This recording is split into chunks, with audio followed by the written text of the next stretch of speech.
All right, so we're going to talk about the latest bombshell coming out of the National Association of Realtors. I'm talking about the new MLS policy changes that will put really a lot more control on the home selling process. And, a lot of people think that agents have been manipulating the market, or even, higher yet, that the National Association of Realtors has been in some ways controlling or manipulating the housing market for 100+ years.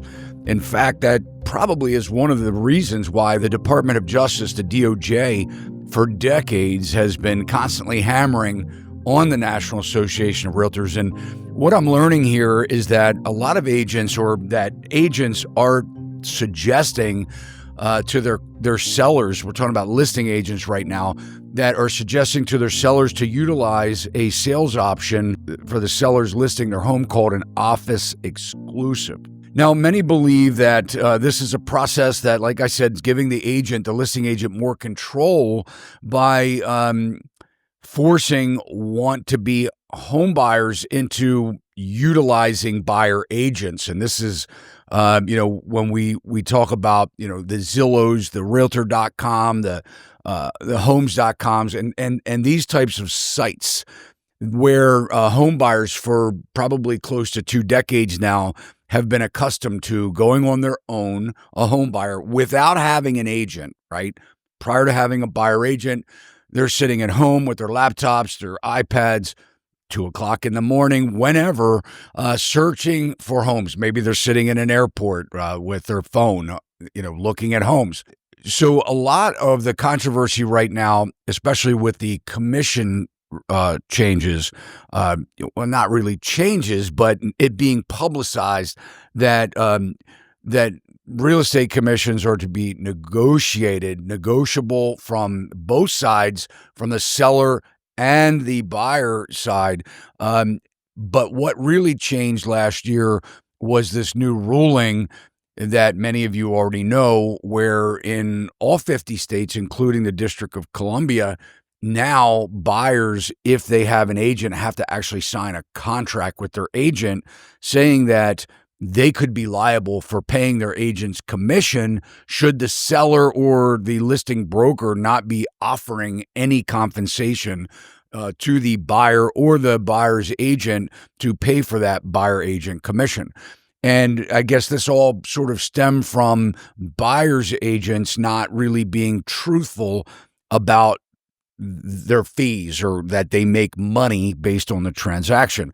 And this kind of goes back to, they weren't really disclosing to their buyers when they were touring homes and looking at homes. They have sometimes told their buyers that they are free, that the seller always pays their commission, when the most part that was true. The seller, through the listing broker, paid the buyer's agent's commission.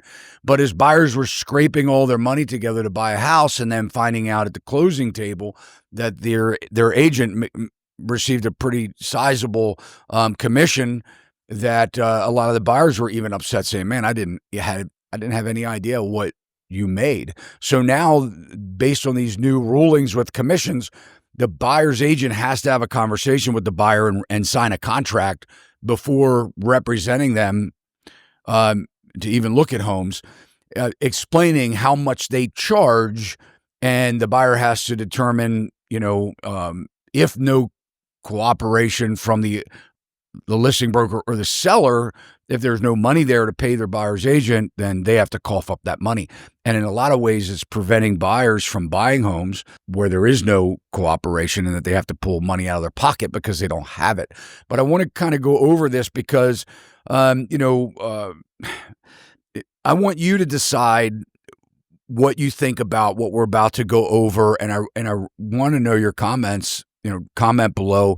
And I would appreciate if you could even take some time, because of the nature of what's happening and people feeling like they've been held at bay in a lot of ways, or prevented from homeownership, or even have been prevented from selling a home without the utilization of an agent.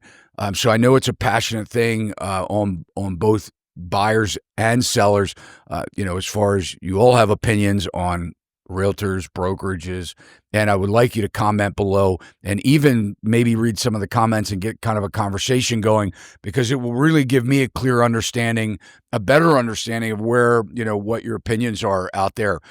But before we go and talk about the new rules or the new policy changes for the multiple list services, we're going to go over the way things have been and sort of what these new changes might mean for you, and also what they might mean for these giant sites like Zillow, Realtor.com, Homes.com, and the like. We'll start out and I'm going to go over the listing agreement as well, and we're going to talk about that. If you're a seller in Maryland, what you may be presented with from a realtor, and I want to show you what parts we're specifically talking about here, but let's just go over this. This is on the National Association of Realtors site, and we'll kind of start off. This is the way it has been. These highlights, these changes, what we're talking about from 2020, in the handbook of the multiple listing policy from 2020, within 1 business day of marketing a property to the public, the listing broker must submit the listing to the MLS for cooperation with other MLS participants, meaning other agents. Public marketing includes but is not limited to flyers displayed in windows, yard signs, digital marketing on public-facing websites like Facebook, brokerage websites, website displays, including IDX and VOW. These are sort of like all agents' websites where you can search properties. It's a feed that goes into not just a broker, but the agent who has a website. Digital communications, marketing, email blasts, multi-brokerage listing sharing networks, and applications available to the general public like Zillow, Realtor.com. Now, the game has been, and we'll kind of talk about what some bad actors, some agents have done in the past. The reason why they even came out with this was that agents would put a sign up in the yard, and people couldn't find it on the MLS. So they would call the agent directly, and the agent would sort of, try and manipulate that to maybe get both sides of the commission. I even had an experience personally with an agent where they were doing things like they put the sign up in the yard. That's what they're talking about here. Within 1 business day, it should be in the MLS. But they would put the sign up in the yard, and they would post it on social media. They'd do a little video. Hey, I'm out in front of my listing, blah, blah, blah, blah, blah. But they didn't put it in the MLS. And then what happened in my situation, and I'm not the only one, but I had a buyer that saw the house was for sale. This agent the listing agent went 1 step further and put it as a for sale by owner on Zillow. So if you go to Zillow and you put an address in, it will ask you if you're the owner of that property. And this agent must have said yes and took ownership of it essentially in the Zillow platform. But then they put it for sale by owner to contact this agent. And my client saw it. And I was like, wow, that's crazy. I looked on the MLS. I'm like, it's not listed anywhere. I called the agent and I was like, hey, well, like, what's going on here, man? My client called me. They saw this property. It's for sale. I want to make an appointment with my client. What is happening here? And she's like, oh, yeah. That's getting ready to be, it's incoming soon. It's ready to be put on the market. It wasn't incoming soon. And it wasn't marketed as coming soon in Zillow. So I said, well, that's interesting. I'd like to set an appointment. She said, well, just, within a couple hours, it will be live in the MLS. And sure enough, it was. But my point here is, was that agent playing a game to get buyers looking in Zillow to call her so that she could double end the deal? These are the kinds of things that have really unsettled the general public on the bad actors in this industry. So, the MLS came up with this, like I said, one business day, where it had to be put in the MLS. Now, what I'm going to go over with you now and show you, I want you to kind of think about this and sort of, put your mind in a focus of, we have an unaffordable housing market. Things have gone just completely crazy with the prices. Now, interest rates are up. There's a lot of controversy on what's happening with the agents. We know that 72% of agents did not do one transaction. Of realtors, 1.5 million realtors, 72% did not do a transaction in 2024. That tells a big story. And now we're seeing all kinds of games being played amongst the agents with the buyer agents trying to manipulate and control the market. And now we have this. So I want you to think about, is this good for a seller? Is this good for a buyer? Is this good for an agent? And is this good for Zillow or those types of businesses? Who is benefiting? Who would benefit by this? And is this giving transparency, more transparency in our industry, or is this restricting transparency? So let's go ahead and take a look. So this new MLS policy, and I just want to kind of, we're just going to read this together for, just hang on. Don't go away because we're reading off of a paragraph of a document. After many months of analysis and deliberation across the industry, including MLS leadership, association executives, brokerages in all sizes, agents, multicultural partners, and fair housing, policy, technology, legal experts, NAR, the National Association of Realtors, has adopted a new MLS policy. Let's dive in. Delayed marketing is an exempt listing where the seller has directed the listing broker to delay the public marketing of that listing through IDX, those feeds that push them out to Zillow, and syndication for any period as allowed by the local MLS in its unfettered discretion. A delayed marketing listing shall be filed with the MLS and does not preclude the listing firm from marketing the listing in a manner consistent with their seller's choice. What I want to kind of dive into for a minute when we're talking about this delayed marketing aspect of these new policy changes and why it's sort of the most disturbing to me, because in this business, we should have a lot of transparency. We know these buyers have been looking on these internet sites for decades, but I'm sure that there's been a lot of pressure on NAR, National Association of Realtors, to keep members engaged by saying, look, we got to continue to protect our agents here, which any association you would think should do, protecting its members.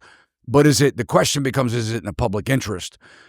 Because and I want to look at this delayed marketing. If you look at what I just read you about delayed marketing, you would say, well, it doesn't sound so bad. The seller wants to delay the marketing, but we've got to dive deeper. So when we scroll down here, I want to just read this because this is really critical here. It says here in this second bullet point, during the delayed marketing period, the home seller and the listing agent can market the listing in a manner consistent with the seller's needs and interests. Sounds like, oh, we're thinking about the seller here. And then this, at the same time, the delayed marketing exempt listing will still be available to other MLS participants, i.e. realtors, through the MLS platform so they can inform their consumers about the property. So essentially what you're doing is you're saying to a buyer, if you don't have a buyer's agent, you're not going to know about these listings, these delayed listings. You can't search for them yourself. Clever. It's very clever if you think about it, right? From a National Association of Realtor level, this is clever. Now, the question is, will a listing agent care enough about a buyer agent to offer, sort of like this period of time where only agents know about it, only realtors know about it. And by the way, that's one of the reasons why people are realtors, because if you're not a member of the National Association of Realtors, you can't have access to the MLS that realtors use. You can't have property access through lockboxes and things like that. This is the paragraph that I think is going to say, Here's the paywall here, ladies and gentlemen. Without having a buyer's agent, you won't know about the listings that come on the market from sellers because they use a delayed marketing strategy. And the agents may be saying, well, we're doing this, screw Zillow. We want people just to use agents, and we don't want people to look at properties on their own. But I don't know why they would not. Because in this industry, if a seller wants to get the most amount of money, they would want to advertise to the most amount of eyeballs. A buyer would also like to know about it. Let's say they're relocating from state to state. They don't have an agent in Maryland, for instance, that's where we are. But they want to be able to go on the Zillow, not some paywall that's only available to a real estate agent, and find out. I mean, this is like archaic, man. We're back to horse and buggy if that's the case. We are really putting a lot of these tools into the hands of the real estate agents. I don't see how that benefits the seller. Maybe you could tell me how. Maybe if you're an agent, you can tell me how. And on another thought, throughout the country, like we do have an agent in our broker network that is in Washington State, and his brokerage is not part of the MLS. So they're not, a realtor-based brokerage. They're not members of the National Association of Realtors. So what this kind of thing, if it does take off and it does have legs, what this will kind of do is this will even force brokerages that are not members of the National Association of Realtors to subscribe, and potentially to have to subscribe to the NAR in order to get this kind of exclusive inventory, if you will. So to make this a little bit more clear, I want to just kind of, they put this little image together, this graphic here to try and make it, if what I'm saying is confusing, maybe you'll understand this a little bit better. The two options, one we've always had is this office exclusive at the top here, meaning that there's an office exclusive period, giving that brokerage the opportunity to market it to its office. And then it would go, if they decide to flip it to the public, the trigger would be, within putting a sign in the yard within 1 day, business day. It would be aggregate, in the MLS, active to the public, and then aggregated to all the sites like Zillow. The second option here, which is what I'm kind of going through here, is a way that I see to where the association is trying to make sure realtors stay on both sides of the transaction, is that they would allow a period to be set by the multiple listing service to where it will only be agent to agent. It is sort of like a delayed marketing to these internet sites. You can see that in the bottom here in the green. So whatever that MLS sets, whether they say within 2 weeks or 30 days or whatever, we will allow you to put it in the MLS, but we would delay the marketing to the Zillows so that all agents would have an opportunity to get their eyes on it first, which would exclude a lot of buyers that don't have agents yet, right? So this would, if we see where this is happening, this is going to cause buyers to flock to sign contracts with buyer agents, or they're going to miss this inventory. This is just something else. I mean, it really is amazing as this thing unravels. Not only is this going to create a lot more confusion in the light of the new MLS commission rules. Most agents don't understand the new rules. Most brokers, a lot of the brokers I talk to don't even understand the new rules. And now we're going to throw this into the mix to where we're going to really confuse the seller. I think that what's going to happen here is that we're going to find a world where sellers say, you know what, I'm not going to use an agent to list my house. I'm just going to advertise it and say I will give a commission to whoever brings a buyer based on the terms of the offer. They may still cooperate with buyers agents, but I don't know. The way we keep working this and filling the heads of the buyers and the sellers, to me, it's like we're telling them, look, there's all these different options of where we can keep this, this market from really being, transparent, and really, to me, puts people on the disadvantage. Now, I'm asking the question, who does this benefit? Does it benefit the seller, the listing agent, What does it do for the platforms like Zillow? You may say you don't care about them.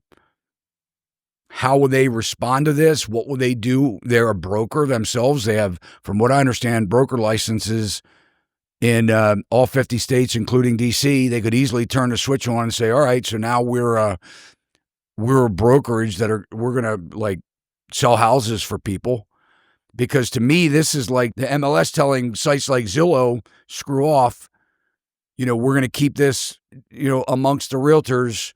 We're not going to aggregate it to you anymore so that you can make money selling it. What will companies like Zillow do to retaliate with something like that? Should this be something that agents are able to convince their sellers to do? I don't know. Again, I'm just trying to bring you the information as it unravels, guys. I try and make this industry as transparent for you as possible. But I do want to just, before we go, I want to pull up the listing agreement that we use here in Maryland. And I want to tell you or show you here what I'm talking about, where a seller has the ability.